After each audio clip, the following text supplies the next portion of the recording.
Bonjour à tous. Nous sommes aujourd'hui au trou numéro 8 du golfe du Grand Saint-Émilionnais, près de Bordeaux.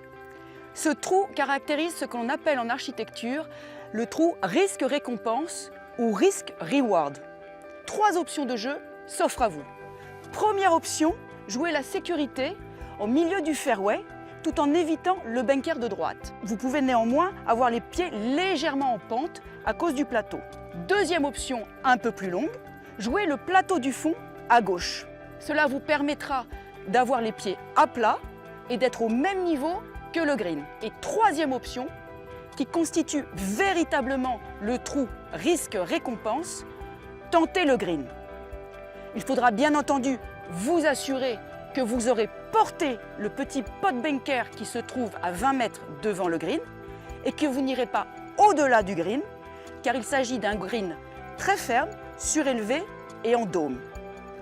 Comme on vient de le voir, il y a 3 options pour la mise en jeu et donc 3 clubs possibles.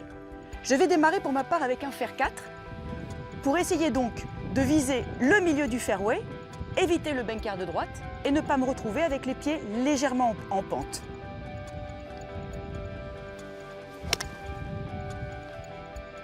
Deuxième option et donc deuxième club possible, le bois 5 pour viser le plateau du fond à gauche tout en évitant les bunkers qui se trouvent tout près du green.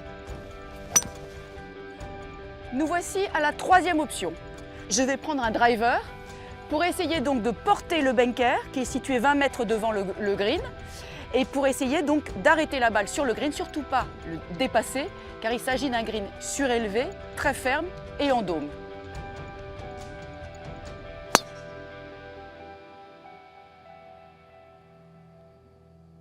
Je viens de taper mon bois 5 et je me retrouve sur ce plateau idéalement placé, les pieds à plat. Mais la grande difficulté, c'est ce green. Il n'y a aucun obstacle autour du green. C'est un green donc il n'y a pas de référent, une espèce de green solitaire, presque à l'infini, sur lequel il est particulièrement difficile de jauger la distance et la profondeur à effectuer.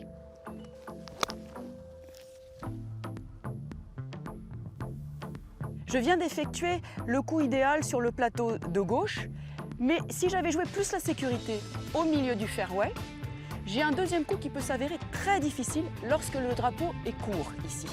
En effet, si je tape 1 mètre trop court, la balle va monter, puis redescendre, et là, elle peut aller très très loin.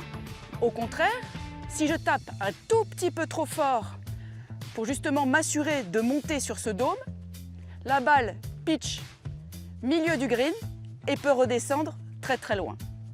Alors quels sont les objectifs de l'architecte? Tout d'abord, évidemment, de tenter les golfeurs. S'ils réussissent ce coup glorieux, ils gagnent généralement un point en stroke play et en match play, ils se mettent dans une position très favorable.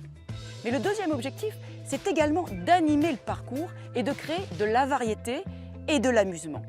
Ce trou risque-récompense caractérise l'âge d'or de l'architecture des années 20 où la stratégie était plus importante que la distance, essentiellement car les moyens de construction étaient beaucoup plus limités. Mais vous l'aurez compris, un bon trou de golf, c'est un trou qui est à la fois stratégique et amusant. C'est un trou idéal en match play et il est vrai que l'on aimerait en voir plus souvent sur les parcours.